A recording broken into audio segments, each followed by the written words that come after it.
Take the Weight Out of Weight Loss podcast with your host, Natassia D'Souza. Here we'll be discussing the challenges and strategies for managing emotional eating and achieving sustainable weight loss. Join us as we explore the science and psychology behind emotional eating and weight loss while learning how to make lasting changes in your life.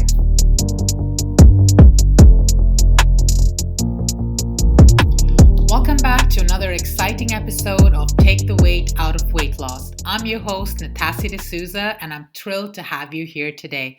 We have a very special episode in store for you, filled with inspiration, perseverance, and the power of transformation. It's time to embark on an incredible journey with our special guest, Charolette, also known as FarfromFat. Let's dive into her weight loss journey and the remarkable struggles she faced along the way. Get ready to be inspired, motivated, and uplifted. Charolette, or should I say Far From Fat? No, let's call me Charlotte. I wish that I'd never actually called myself Far From Fat, because when you're out and someone goes, Far From Fat, and everybody looks at you, think, I wish I'd never called myself that. Charolette. So I started following you, I think it's been about 3 years now. And when I first followed your page, not only do you have an amazing weight loss journey, what I love and I still love about you, you're so open, you're so candid, you're so real. Every aspect, I mean, every day I watch your story and I was like, could she be any more real? You know, there's so much I want to learn about you today, but tell me, how did all of this start? Where did you start your weight loss journey, your struggles? Like, talk to me about all of that. So in terms of struggles with my weight, it's been something that I have struggled with my entire life. So I was quite a small child up until probably 8 or 9 years old. And then I would say this is where I kind of separated and was different from the other children. Yeah, that's when you noticed it. Yeah, definitely. I mean, your parents are like, oh, it's just puppy fat. And, as she grows up, she's going to kind of, lean out. But yeah, I grew up and I never leaned out. I kind of went up and out and in every other direction possible. And the weight just kept coming and coming and coming. And then I went through a stage, I would probably say, of denial, maybe when I was in my teens, kind of, we're going out, we're having fun, we don't think so much about it. And then I guess when I really, really noticed it was when I got married. Mm-hmm. I ended up in a very toxic marriage, not a very nice relationship. And my weight was very much used against me. Kind of, with emotional abuse, I guess you could say, name calling, what have you. And this is when it really resonated with me that, hang on a minute, there is really a problem here. But the problem actually isn't my weight. The problem is I need to see what's behind the weight. Yeah. What are the triggers? Yeah. Because you can have every diet in the world, but unless you fix what's inside, absolutely, you're not going to fix what's outside. Absolutely. So the first thing was I needed to assess the marriage that I was in. This was the biggest thing for me. So I left my husband. I moved. I relocated to Dubai. I upped sticks by myself. And this is where I met my second husband. You could say rebound. I mean, maybe it was, but we're still together and it's worked out. And we got married and everything was fine. And my weight was never an issue. He was actually in the fitness industry, very fit himself. And I think moving to Dubai, if I'm very, very honest, we are all very aware here of our appearance. I would say I was more aware than I had been if I'd been at home. I don't know if it's because we wear less here because we're on the beach a bit more. Yeah. And at home we're kind of all wrapped up and warm and we can cover things. Or, there's a lot of very young, very beautiful, very fit people here. Yeah. We see a lot on the media and that pressure kind of gets to you. And with him being in the fitness industry as well, obviously he's working with these beautiful, slim PTs day in, day out. And you start to think about yourself and you're like, oh my God, well, what does he see in me? And life isn't about your weight or your size. It's truly about your happiness. But I wasn't happy with who I was. I would go out in, the summer in 40, 50 degree heat with like full cardigans on. My arms were like my biggest no-go. Like they were not coming out for anybody. I would rather sit there and sweat than show them off. So I got pregnant. We had my first child. And it was literally a week after she was born, I just suddenly had this epiphany that I want to lose this weight.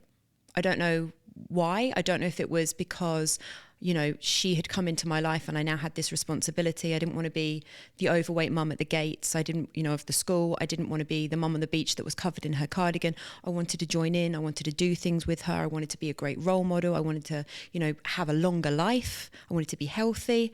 And so, yeah, this is where the journey started. So the first person I turned to was my husband. I was like, help me.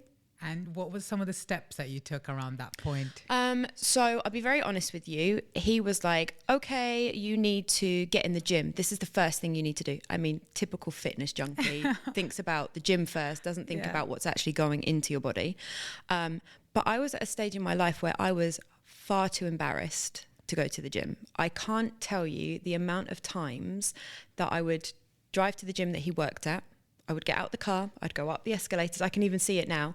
I would get to the door and I'd freeze. Oh, bless you. And I'd be like, no, I can't do this. This is way too much for me. About 10 and all the way home. And it happened so many times. So he was like, okay, take it back a step or two. So it started with like long walks. And then when I built up the confidence and, you know, I saw the weight kind of starting to shift a little bit, I then started to look at, right, what can I do with my diet? So I just started with very simple calorie counting, and then up to my game with the fitness. Maybe it would be a couple of at-home workouts. Still was not ready for the gym. Definitely did not want a PT. I didn't want people telling me what to do or, you know, why are you eating this? Why are you eating that? You should be doing this. You should be doing that. I really just needed that space to kind of deal with it myself. To do it on your own terms. To do it on my own terms. Yeah. And when I was ready, I'll let you know. And then this is when my husband came home and said, okay, maybe you need to start looking at the macros of your diet. And I was like, what is a macro? Is that macaroni or like, what is this? He was like, it's the breakdown of the calories that you're eating, your proteins, your carbs, your fats. And to begin with, it sounded all encompassing and very confusing. But when he broke it down for me, it was actually really very simple and not as crazy as all these kind of websites and nutritionists and dietitians and, you know, all these people make it out to be. It was just a science. Yeah. And once I had that, your knowledge is then your power. And this is when I just started to see the weight drop off. And that's when the motivation started. Yeah. People often say, you know, how do you stay motivated? I always believe the action comes before the motivation. Yeah. You are not going to feel motivated to, you know, eat less. You're not going to feel motivated to get up at 5 a.m. and go and do a workout. I mean, if you are, please tell me what the recipe is because I don't have that. So for me, it was as soon as I then started to see the results, this is when the motivation came and kind of kept me going. And that's where it started. Amazing. And you look phenomenal. Thank you. Definitely credibility to your hard work, to your husband's input. Let's give him a bit of credit as well. Yeah, maybe a little bit. So I just want to take it back a little bit to that point where you had that fear of going into the gym. And I want to talk a little bit about negativity and criticism, because I know I faced that before my weight loss journey, but I even faced it after. Oh, now you're doing too much. Now you've become too obsessive. You don't want to become too skinny. So stop losing. Yes, exactly. So did you face that before and after, and how do you handle that? Before, after, during, I still face it. I think before it was very much over direction. You need to be doing this. Why are you not doing that? You need to do more of this. You know, eat less, move more. You know, don't be lazy. All these kind of things that are really not very helpful. Or criticism in terms of, should you be eating that? Why are you eating that? Are you not on a diet? Yep. If I need your opinion, I'll ask for it. Thank you so much. Yeah. Then as the weight started to drop off, it's very interesting how this changes perspective, even of those closest to you. Right. So I often find with anything in life, and it's not just weight loss, that as you start to improve yourself or feel better about yourself or find your happiness, you bring out the insecurities in everybody else. Yes. And people start to judge you. So you're starting to feel better about yourself, and what you really need from everybody is encouragement and motivation. Amazing, you're doing so well, like, well done you. Like, you know, ask me questions about it. Yeah. But actually what you tend to get is, do you think you need to stop now? Do you think you're a bit obsessed? You're going to the gym again 5 days a week, is that okay? Yeah. And people also have to understand it's not just about weight loss. Like, a lot of the exercise element is also about mental health. Yes. I find it such a release. It's my happy place. It's where I go in the mornings. I go with my gym wife. I kind of let everything out. I feel relaxed. Yeah. And it sets me for a good day. It just puts me on a good path. Yeah. And then as you lose the weight, with myself. I was left with a lot of loose skin. So it was something I wasn't happy with. And there is an option to fix it, skin removal. And so I decided to take it. But that comes with another negativity. Well, do you think you should be having all those surgeries? I mean, I even remember my dad saying to me, you're going to turn into Joan Rivers if you do another surgery. I was like, no, I'm not going to turn into Joan Rivers. I am removing skin. I can't exercise skin. It doesn't shrink. Then you have the negativity from other people. You know, if you just did more exercises, it would sort that out. No, it's I have stretched that beyond life. Yeah. That's not going back. Yeah. It's down to my knees. Yeah. I've heard the exact same. And it's almost like it doesn't stop, you know? And in your head, what did you have to tell yourself then to kind of say, no matter what comes my way, no matter what I hear from other people, I know what I'm doing is right for myself. So what was your self-talk at that point? To be honest with you, in the beginning, I used to take it on board and it used to upset me. I used to get quite frustrated. There would be days of tears. And I felt like I was kind of on an uphill battle. Like I was trying, but I felt like I kept getting kind of pushed back a little bit. And then I would realize, no, hang on a minute, Charlotte, this isn't about anybody else but you. You are doing this for you. Does it make you happy? Yes, it makes me happy. Does this make you happy? No, it doesn't make me happy. So if it doesn't make me happy, I need to change it. The only person that can make you happy is yourself. Yeah. Nobody else. Yeah. So if it's doing a good thing and you feel good, you're not upsetting anybody, you're not hurting anyone, you're not putting anyone in debt, you're not being a dick, then you're good, move on. Yeah. That's beautiful. I normally call it the 3 Ds, but I won't go into that. I love that. I absolutely love that. So, you know, part of what I do is I focus a lot on emotional eating habits. And I always ask people that I work with or anyone that I speak to, you know, what was your weak point? Because all of us have a weak point. Sometimes it's nighttime eating. Sometimes it's secretive eating.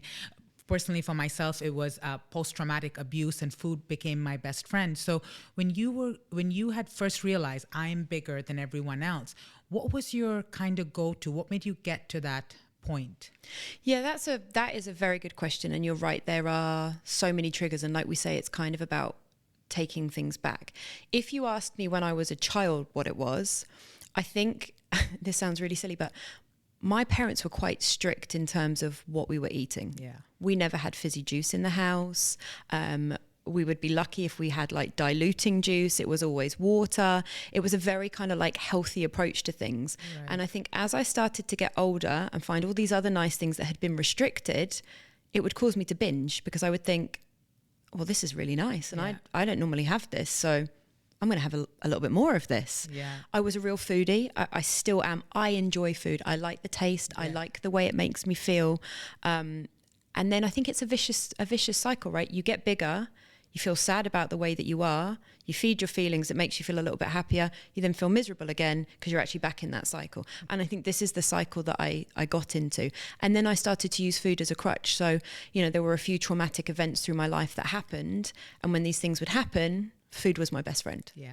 So it was about finding what my triggers were and how could I feed those triggers with something else other than food. Yeah. And do those triggers come up now? And if so, how do you handle them? Yes, they still come up. I mean, I've just had my third child. He's 10 months old. Congratulations. And he's a cutie. Oh, he's so cute. And there were a lot of triggers actually when I fell pregnant. I was at my smallest. I was in a really good place. He was a miracle mistake, something that wasn't meant to happen, but amazing. And I think the fear of getting bigger and pregnant was a huge worry for me. It really was kind of like concerning to me. Oh my God, I'm going to lose control again. And when I started to get that anxiety and those fears, I would start to feed those fears. Yeah. And I kind of got myself back in that circle again while I was pregnant. I mean, I gained 30 kilos pregnant. I mean, and this was me actually trying to track and be mindful. But it is easy to get back into old habits. And that's when you have to take it back again and go, hang on a minute. This is irrational. You're feeding a fear that is not really a fear. It hasn't even happened yet. Yeah. What can I do to stop that? And for me, it's always the art of distraction. So if I get those moments, I need to get up and go and have a walk. I need to do something different, go and play with the kids, maybe go out. So yeah, there's always those moments, or moments of sadness, you know, deaths in the family. The first thing I'm like, oh my God, I need something to eat. Yeah. I get home from work after a really bad day. I need a drink. Yeah. And we all know that one drink is then half a bottle of wine. Yeah. sugar then spikes, we want some carbs, the sugar spikes a little bit more, we're then hungry within an hour, right. And before we know it, we've eaten half of the kids' snack drawer, a bottle of wine, and then the next day we feed the feelings and feed the hangover, and we're back on that whole path again. Yeah, I always tell people it's not even the drinking that's the problem, it's the next day, right? 100%. Because the next day, it's not like we're craving a bowl of broccoli. No. You want the good stuff. And for me, as I've got older, it's actually like the next 3 days. Yeah, I can relate. I can relate 100%. And that's amazing, because you've really just turned things around so much, even though, and you're very candid about that. I've seen on your Instagram, and you're like, had a bad day, slipped up, but you know what, picked myself back up and keep going. And that's your motto. And I think that's what people love so much about you, because you talk about how you fall. You talk about, listen, I've slipped up, I've messed up. It's not perfect. I'm not walking around here with 6-pack abs telling you I'm living this textbook diet. Yeah, no. And right. And that's just an amazing, absolutely amazing. As you're getting into yourself now, and you've lost weight even after the baby, and you're looking absolutely amazing, how has your relationship changed with people? So maybe your parents, your close friends, your friends, your sister growing up, being a once bigger person to now being the newer, better version of you, let's say. Yeah, I think your relationships do change. I'd be lying if I said that they didn't. I'd be lying if I said that everything has been positive and plain sailing and everybody's like, wow, that's amazing, you've lost weight, you've done this, good for you. Yeah. A bit like we kind of went over earlier, there is a negativity that comes from improving yourself. I have always been the fat person in our family, so I have always made people feel better about themselves. I'm not the fat person in my family anymore, so I am not that crutch to make people feel better about themselves. Yeah. So sometimes there is negativity. Oh, you're having a tummy tuck. Do you really need that tummy tuck? Why are you doing that? Yeah. Why does it matter to you? Why does it matter to you? And then that's the question I always ask myself. Understand why people are saying these things. They are saying it because there is an insecurity or an upset or something deep within them that's resonating in what you're doing. And so I don't bite. I just take a moment. Okay, fine. This is why I'm doing it. Or I just don't explain myself. Yeah. Like, there's no need for me to exactly to answer to you. I like to say that sounds more like a you problem, not a me problem. And there's a lot of you problems that you face. Yeah. But the sad thing is you're actually facing your own you problems. Yeah. So I don't need your problems as well. Exactly. Yeah. Exactly. No, it's difficult. In terms of who I am now, I like to think I'm still the same person. To me, authenticity is key. I'm not a different person in terms of my outlook, my bravado, my cheekiness, who I am as a person. But I definitely tolerate a lot less. Yeah. So I keep my circle small. I'm rightfully so. all about kindness. I'm very much into my family. I don't suffer fools gladly. If there's something that is not for me, that's it. It's out.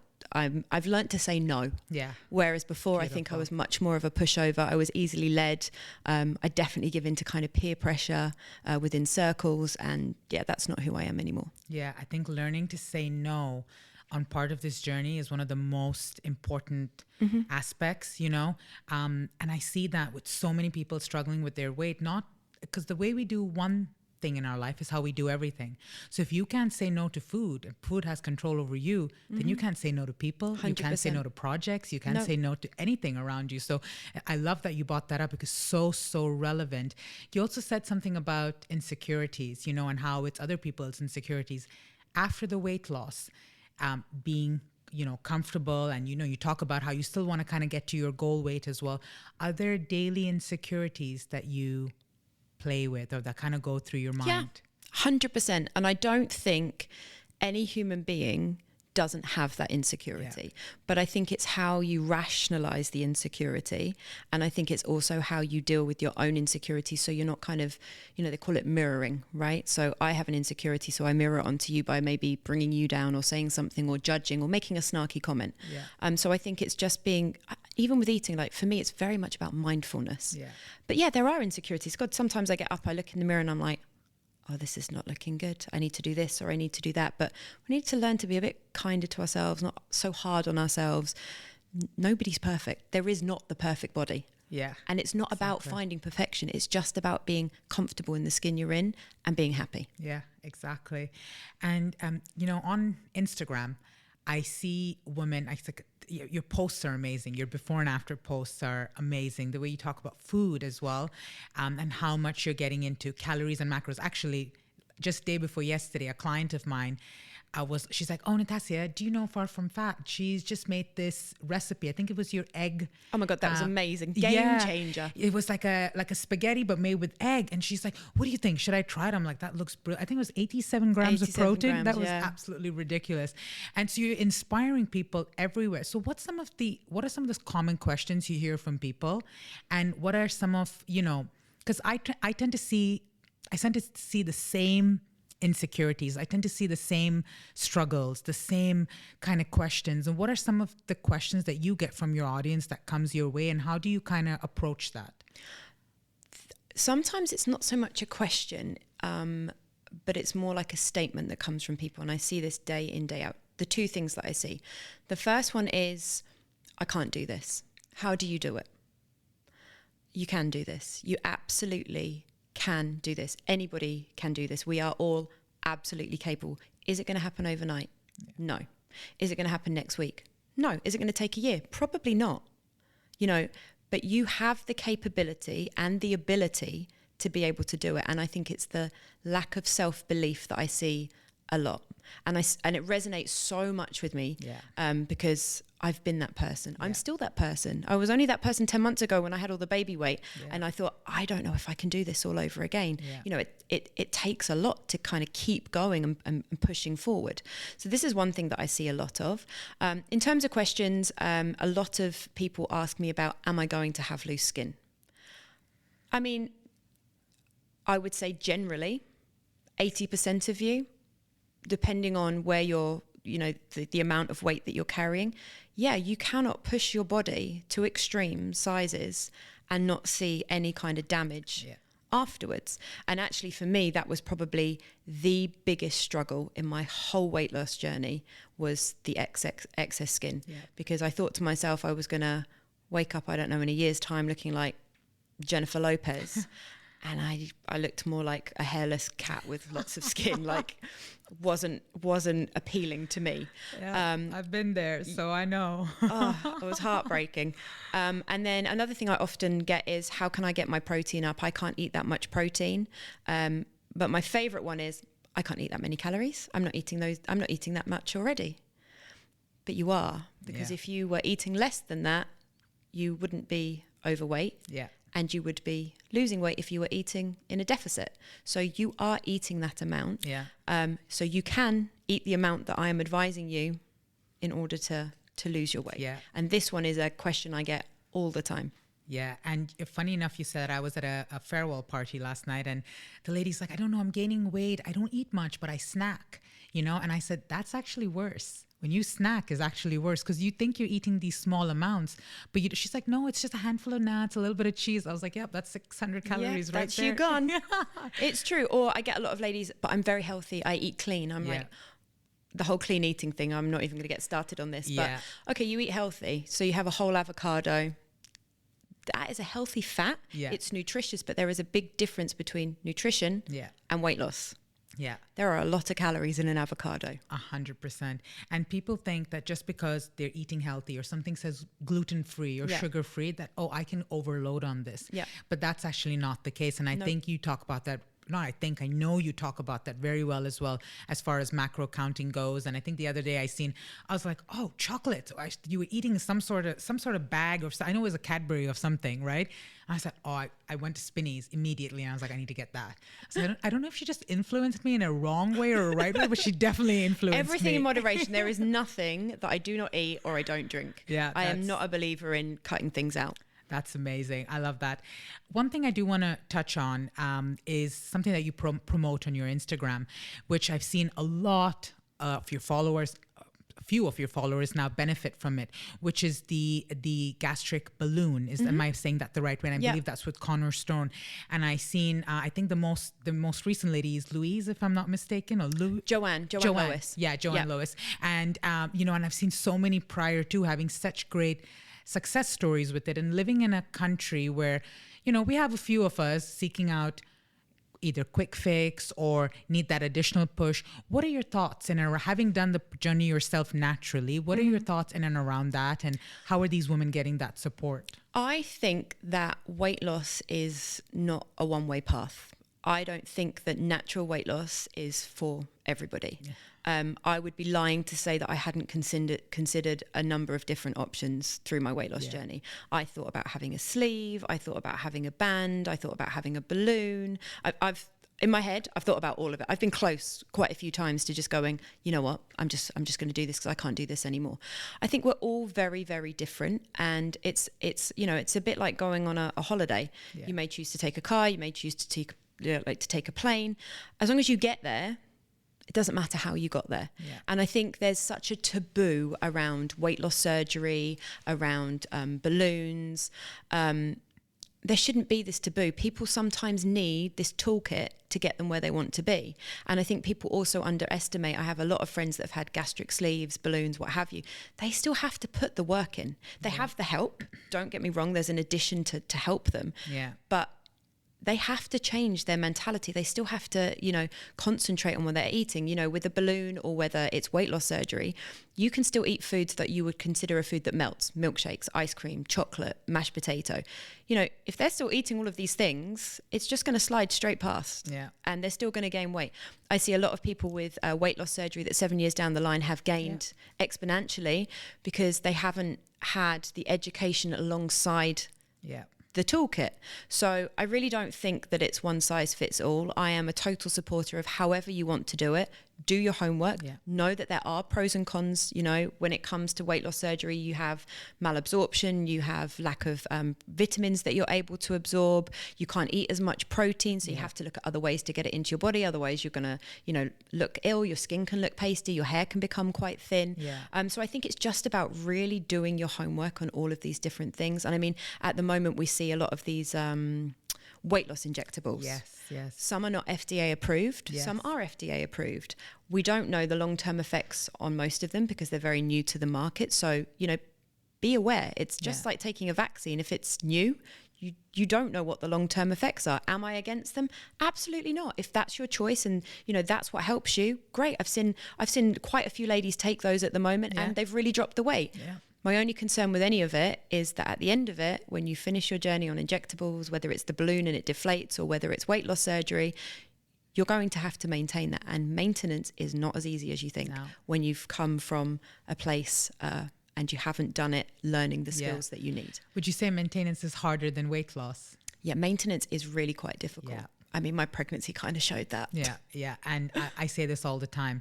I say, weight loss is actually quite easy. Lose weight, work out. You can lose weight, no problem.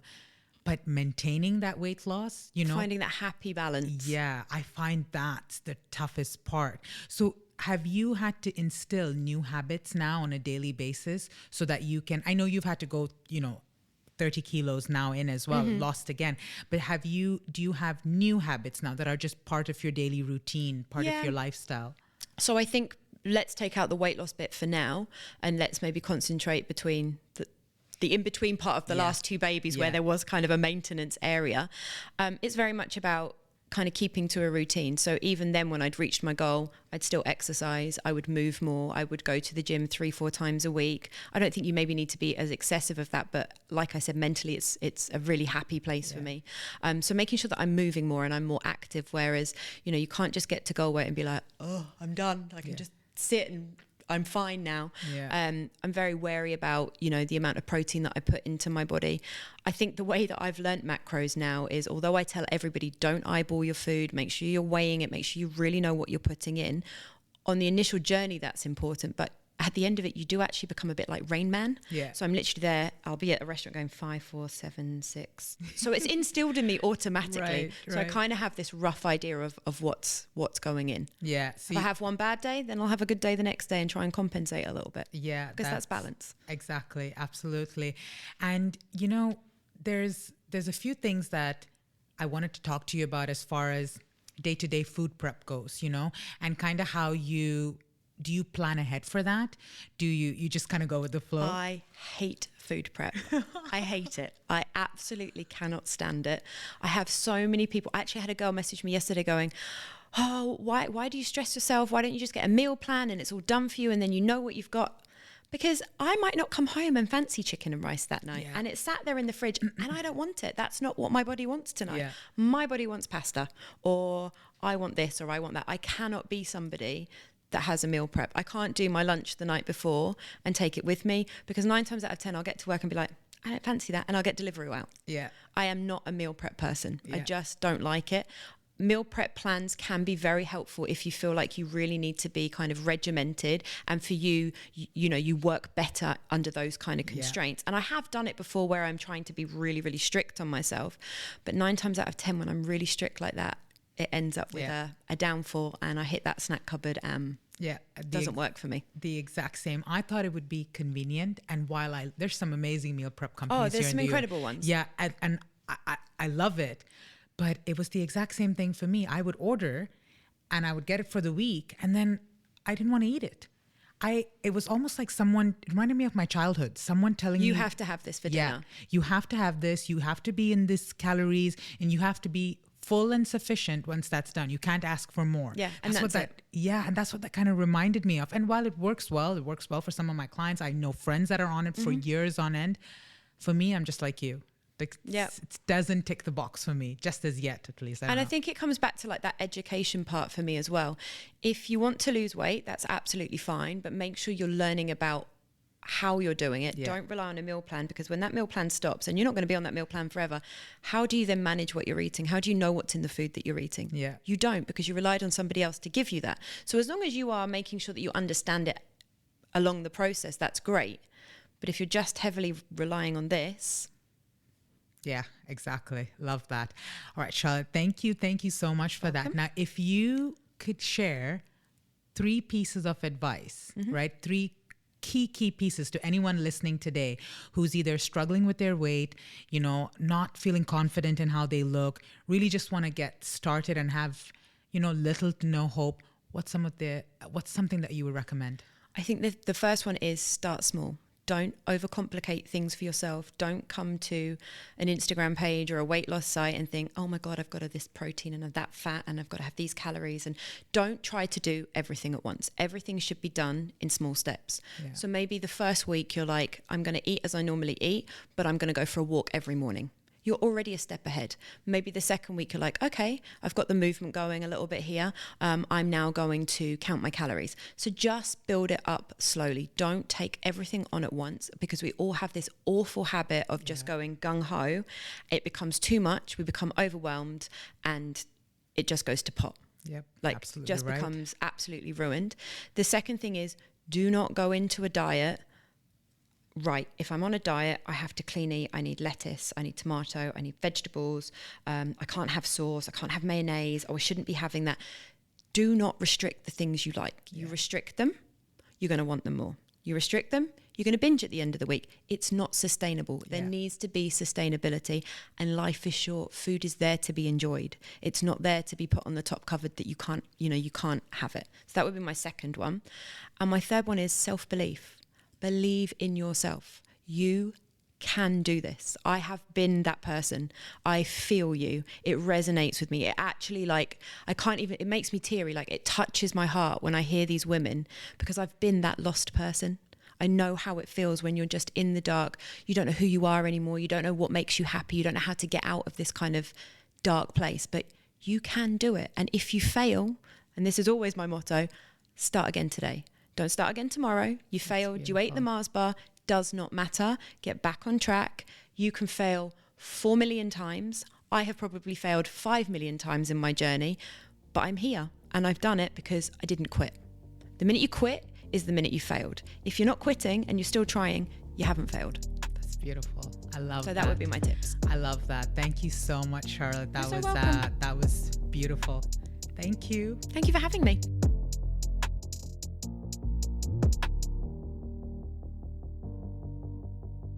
Thank you for joining us on the Take the Weight Out of Weight Loss podcast. We hope you found the information and strategies discussed helpful on your journey with emotional eating, binge eating, and weight loss. Stay tuned for next week's episode, where we will be discussing dating and weight loss. See you next week.